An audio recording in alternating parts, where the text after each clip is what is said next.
Marcus Mosiah Garvey was a charismatic black leader who organized the first important American black nationalist movement, 1919 to 1926, based in New York City's Harlem. He was born August 17, 1887, in St. Ann's Bay, Jamaica, died June 10, 1940, in London, England.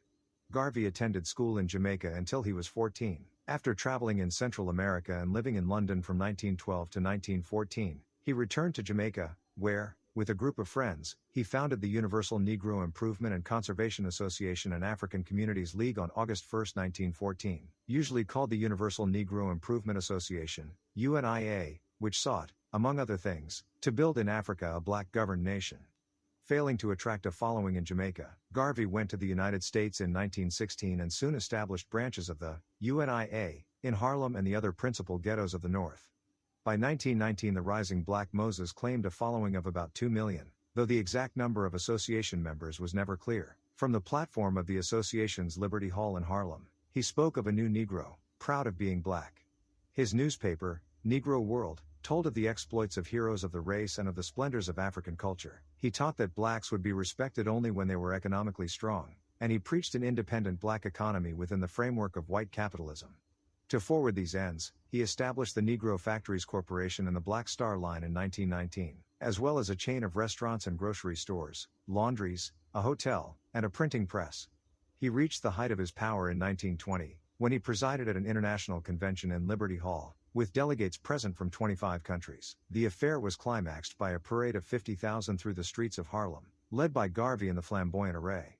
His slipshod business methods, however, and his doctrine of racial purity and separatism, he even approved of the white racist Ku Klux Klan because it sought to separate the races, brought him bitter enemies among established black leaders, including labor leader A. Philip Randolph and W.E.B. Du Bois, head of the National Association for the Advancement of Colored People, NAACP. In 1920, more than 20,000 people attended Garvey's first UNIA convention in New York.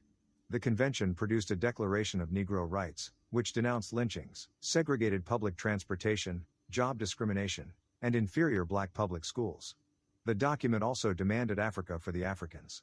Without actually consulting any African people, the convention proclaimed Garvey the provisional president of Africa. Garvey believed that white society would never accept black Americans as equals. Therefore, he called for the separate self-development of African Americans within the United States.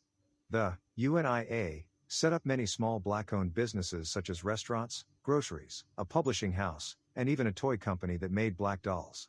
Garvey's goal was to create a separate economy and society run for and by African Americans. Ultimately, Garvey argued, all black people in the world should return to their homeland in Africa, which should be free of white colonial rule. Garvey had grand plans for settling black Americans in Liberia, the only country in Africa governed by Africans. But Garvey's UNIA lacked the necessary funds and few blacks in the United States indicated any interest in going back to Africa. A poor economy and the near bankruptcy of the Black Star Line caused Garvey to seek more dues-paying members for the UNIA. He launched a recruitment campaign in the South, which he had ignored because of strong white resistance. In a bizarre twist, Garvey met with the leader of the Ku Klux Klan KKK in Atlanta in 1922.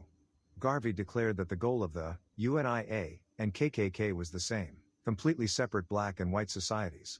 Garvey even praised racial segregation laws, explaining that they were good for building black businesses.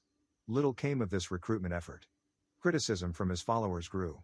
In 1922, the U.S. government arrested Garvey for mail fraud for his attempts to sell more stock in the failing Black Star Line. At his trial, the evidence showed that Garvey was a businessman, but the facts were less clear about outright fraud. The jury convicted him anyway, and he was sentenced to prison. In 1927, President Calvin Coolidge commuted his sentence, and he was released. The government immediately deported him to Jamaica. Please like, share and subscribe to Zed Archive. See you again in our next episode.